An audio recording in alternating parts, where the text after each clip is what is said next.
Hi welcome back to I C academy. ఈరోజు మనము ఏదైతే డిప్లొమా నోటిఫికేషన్ అయితే రిలీజ్ అయింది కదా, ఎగ్జామ్స్ అయితే ఉన్నాయి మనకు నెక్స్ట్ మంత్ నుంచి.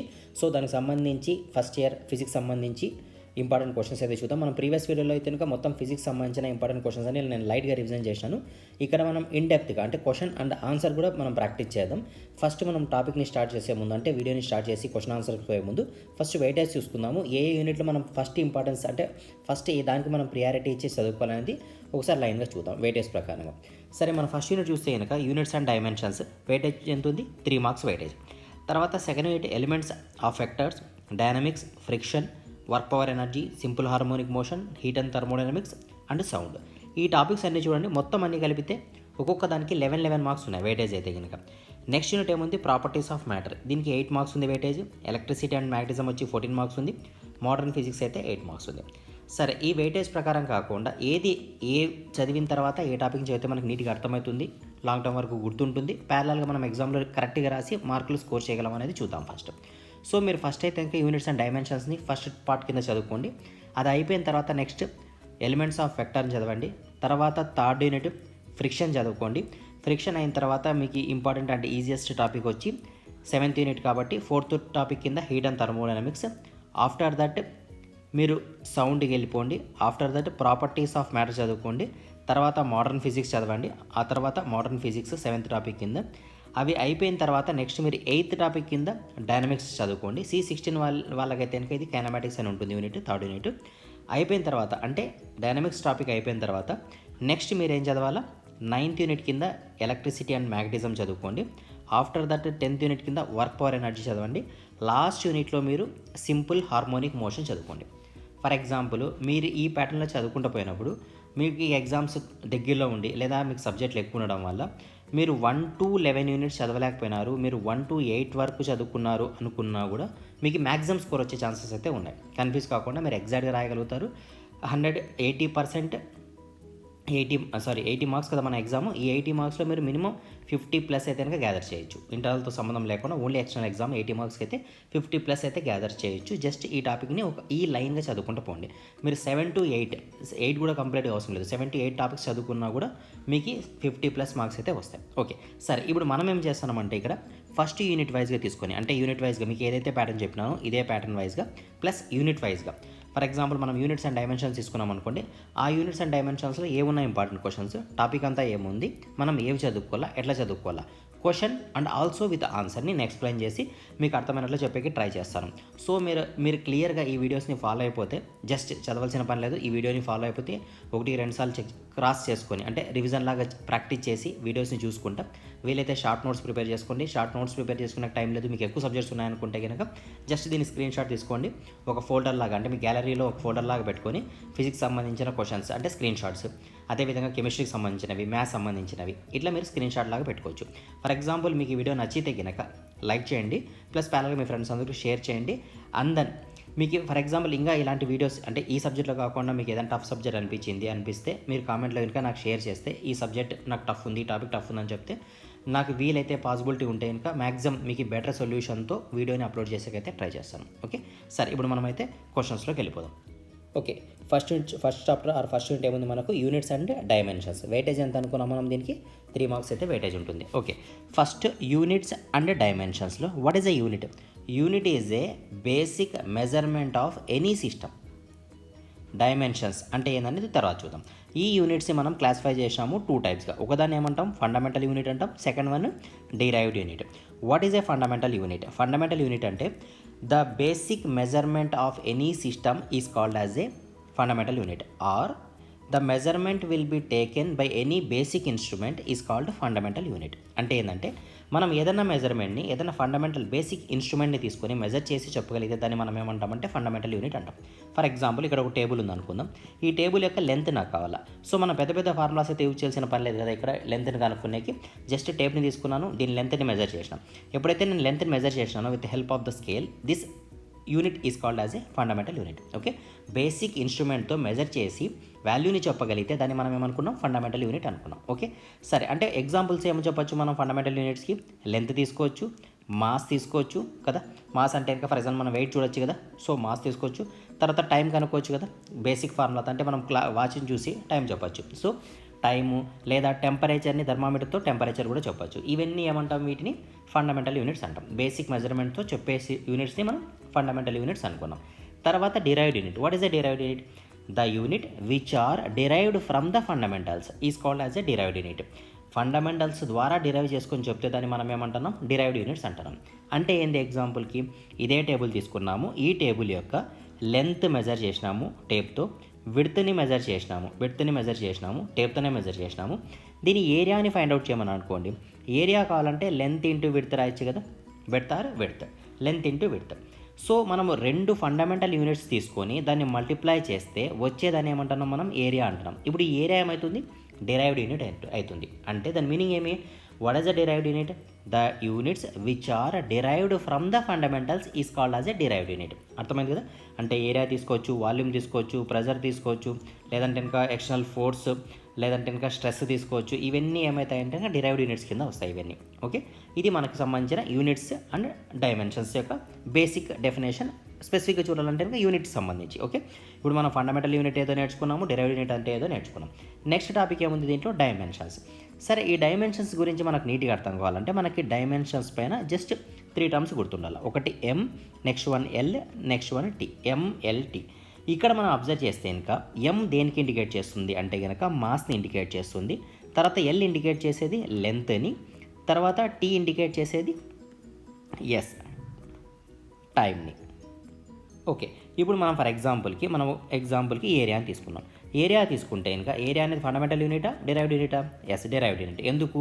లెంత్ ఇంటూ విడ్త్ వస్తుంది కాబట్టి. సరే, ఇప్పుడు మనము ఏరియా యొక్క డైమెన్షనింగ్ ఫార్ములాని ఫైండ్ అవుట్ చేయాలి. సో ఎలా ఫైండ్ అవుట్ చేస్తామంటే కనుక జస్ట్ బేసిక్ కాన్సెప్ట్. ఇప్పుడు లెంత్ ఉంది, లెంత్ అనేది మనకు మాసా లేదా లెంతా లేదా టైంకి సంబంధించినదా? ఆల్వేస్గా లెంత్కి సంబంధించింది. సో యూనిట్ ఏం రాస్తాం, ఎల్ అని రాస్తాం. విడ్త్ దేనికి సంబంధించినది? అది కూడా లెంత్కి సంబంధించినదే, మాస్ కాదు టైం కూడా కాదు, కాబట్టి ఇది కూడా లెంత్కి సంబంధించినది. సో దీని ఫార్ములా నేను ఏం రాయొచ్చు, L² అని రాయొచ్చు. అకార్డింగ్ టు టెక్స్ట్ బుక్ చూడాలంటే ఇంకా మనము M0 అంటే M లేదు, తర్వాత L² 2 ఎల్లులు ఉన్నారు, తర్వాత T0 T కూడా లేదు. సో ఏరియాకి సంబంధించిన ఫార్ములా ఏమొస్తుంది ఇప్పుడు మనకు, M0 L² T0 అని రాయొచ్చు. ఓకే, క్లియరా? అదేవిధంగా నేను ఫర్ ఎగ్జాంపుల్ వాల్యూమ్ని అడిగినాను. వాల్యూమ్ అడిగితే వాల్యూమ్ ఫార్ములా ఏముంటుంది, length into width into height కదా వాల్యూమ్ ఫార్ములా. ఎస్. సో ఎల్కి సంబంధించిన అంటే లెంత్కి సంబంధించిన యూనిట్ ఏముంటుంది, లెంతే ఉంటుంది. విడ్త్కి సంబంధించిన కూడా లెంతే ఉంటుంది. హైట్కి సంబంధించి కూడా ఎల్ఏ ఉంటుంది. సో ఫార్ములా ఏం రాయొచ్చు మనం, L³ రాయొచ్చు. So according to text book ఏం రాయొచ్చు, M0 అంటే M లేదని, L³ L నంబర్స్ 3 ఉన్నారని, తర్వాత T కూడా లేదని, టైం కూడా లేదు. సో M0 L⁻3 T0 అని రాయొచ్చు. ఓకేనా? సరే, కొన్ని ఎగ్జాంపుల్స్ అయితే చూద్దాం. ఇక్కడ వాల్యూమ్ ఇచ్చినాడు. సో వాల్యూమ్ డైమెన్షన్ ఫార్ములా ఎంత, M0 L³ T0. అదేవిధంగా ప్రెజర్ అడిగినాడు. సో ప్రెజర్కి సంబంధించిన ఫార్ములా ఏమైంది, ప్రెజర్ నథింగ్ బట్టే ఫోర్స్ బై ఏరియా కింద రాసుకోవచ్చు కదా. ఓకే, రాయొచ్చు. వాట్ ఈస్ ద ఫోర్స్ అంటే మనం ఏం చదువుకుంటాం, అప్ టు 9th కానీ లేకపోతే 10th కానీ F is equal to MA అని చదువుకుంటాం, మాస్ ఇంటూ యాక్సలరేషన్. సో మనకు ప్రెజర్ అడిగినాడు ఫార్ములా. సో మనం ఏం కనుక్కోవాలా, ఫోర్స్ బై ఏరియా అని కనుక్కోవాలా. ఫస్ట్ 1 by 1 చూద్దాం. ఫోర్స్కి సంబంధించిన ఫార్ములా మనతో ఏముంది, M into A, mass into acceleration ఉంది. సరే, యాక్సలరేషన్ అంటే ఏంది, యాక్సలరేషన్ నథింగ్ బట్టే వెలాసిటీ బై టైం. ఓకే, సరే, అసలు ఫస్ట్ ఆఫ్ ఆల్ వెలాసిటీ అంటే ఏమి, distance by time. Okay, 1 by 1 చూద్దాం. డిస్టెన్స్ దేంట్లో మెజర్ చేస్తాం మనం, అదొక లెంతే కదా, మాస్ కాదు టైం కాదు. సో ఇది ఒక లెంత్. టీ అంటే టైం కాబట్టి టీ. సో మనం దీన్ని ఏం రాయొచ్చు, L⁻1. టీ డినామినేటర్లో ఉంది, సో అది న్యూమరేటర్లో తీసుకొస్తే T⁻−1. According to text book మనం ఏం రాయొచ్చు, M0 L⁻1 T⁻−1 అని రాయొచ్చా. ఇప్పుడు ఇది దేనికి సంబంధించిన ఫార్ములా, వెలాసిటీకి సంబంధించిన ఫార్ములా. క్లియర్? నెక్స్ట్, ఇప్పుడు మనకి యాక్సిలరేషన్ కనుక్కోవాలంటే వెలాసిటీ బై టైం. సో వెలాసిటీకి సంబంధించిన ఫార్ములా ఏముంది, L⁻1 T⁻−1 డివైడ్ బైలో T. అంటే L⁻−1 T⁻−2 కదా, ఎందుకంటే ఇది కూడా పైకి తీసుకొస్తే -2. M లేదు కదా క్వశ్చన్లో. సో M0 L⁻1 T⁻−2 దేనికి సంబంధించిన ఫార్ములా, ఇది యాక్సిలరేషన్కి సంబంధించిన ఫార్ములా. క్లియర్? నెక్స్ట్, మనం ఎక్కడి నుంచి వచ్చినాము అసలు, ఫస్ట్ ఆఫ్ ఆల్ ఫోర్స్ని M ఇంటూ A రాస్తాం కాబట్టి మాస్ ఇంటూ యాక్సిలరేషన్. సో Mకి సంబంధించి ఫార్ములా ఏముంటుంది, M అంటే మాసే కదా, సో M రాసుకున్నాం. యాక్సిలరేషన్ సంబంధించిన ఫార్ములా ఏముంది, L⁻1 T⁻−2 అంటే M⁻1 L⁻1 T⁻−2. ఇది దేనికి సంబంధించిన ఫార్ములా, ఇక్కడ బాగా అబ్జర్వ్ చేయండి, ఫోర్స్కి సంబంధించిన ఫార్ములా. ఓకే, సో మనకి ఇక్కడ క్వశ్చన్ ఏమి ఇచ్చినాడు, ప్రెజర్కి సంబంధించిన క్వశ్చన్. సో ప్రెజర్ అంటే ఏమి అంటే ఒక క్వశ్చన్ తీసుకుంటే మనం అన్ని క్లియర్గా అర్థమవుతాయి స్టెప్ బై స్టెప్.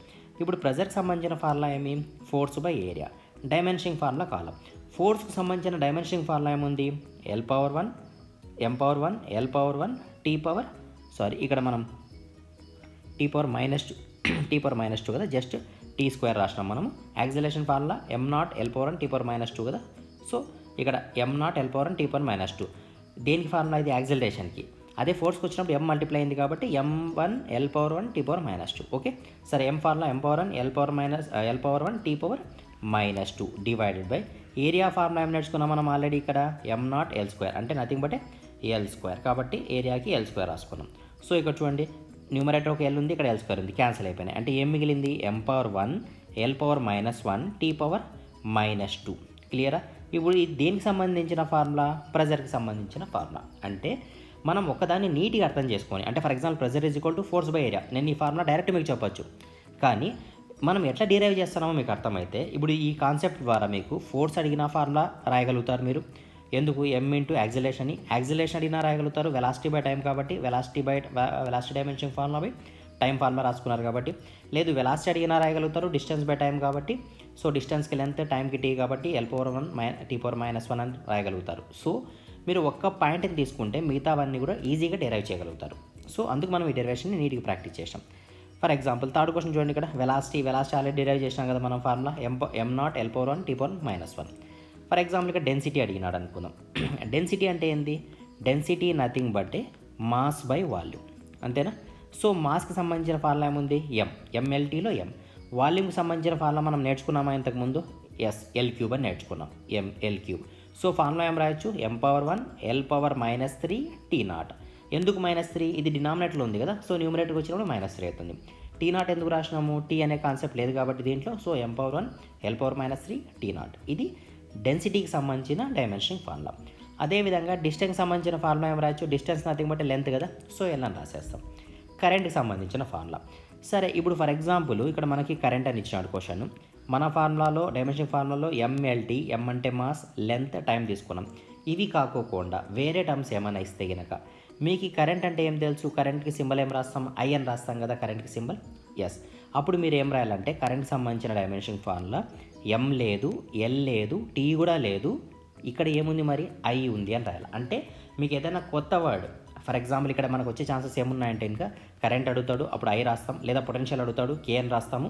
సో ఇట్లా ఏదైనా డిఫరెంట్ టర్మ్స్ మీకు అడిగినప్పుడు థర్మల్ కండక్టివిటీ అని అడుగుతాడు ఒక్కోసారి, సో పొటెన్షియల్ అడిగినా కే రాస్తాము, థర్మల్ కండక్టివిటీ అడిగినా కూడా కేనే రాస్తాం. కానీ ఇక్కడ మనం స్మాల్ కే రాస్తాము, ఇక్కడ మాత్రం క్యాపిటల్ కే రాస్తాం. అంటే దాని మీనింగ్ ఏమి?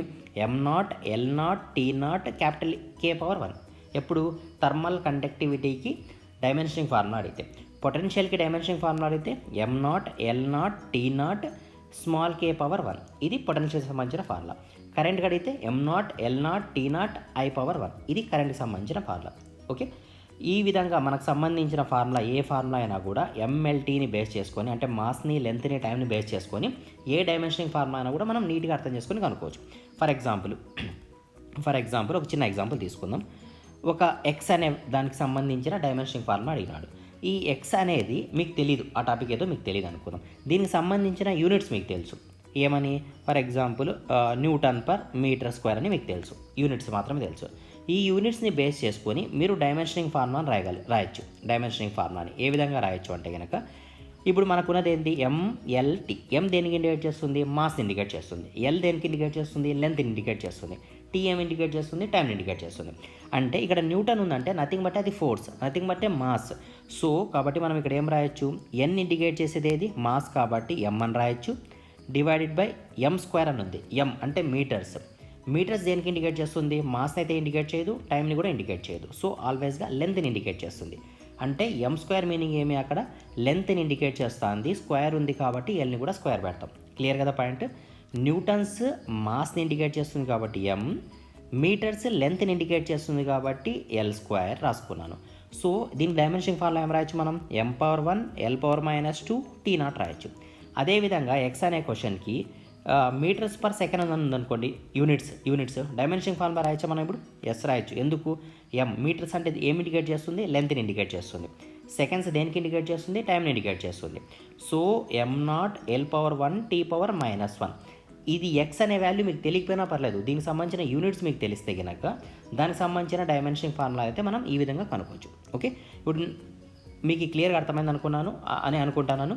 మనం నేర్చుకున్న ఏం దీంట్లో యూనిట్స్, తర్వాత డైమెన్షన్స్. యూనిట్స్ చూస్తే కనుక 2 టైప్స్, ఫండమెంటల్ యూనిట్స్ ఒకటి, తర్వాత డిరైవ్డ్ యూనిట్ ఒకటి. సో ఫండమెంటల్ యూనిట్స్ అంటే ఏమి? The unit which are measure from the basic measurements or basic instruments. What is the derived unit? The unit which are derived from the fundamentals is called as a derived units. Okay, example కూడా మనం క్లియర్గా చూసినాం. తర్వాత dimensioning formula.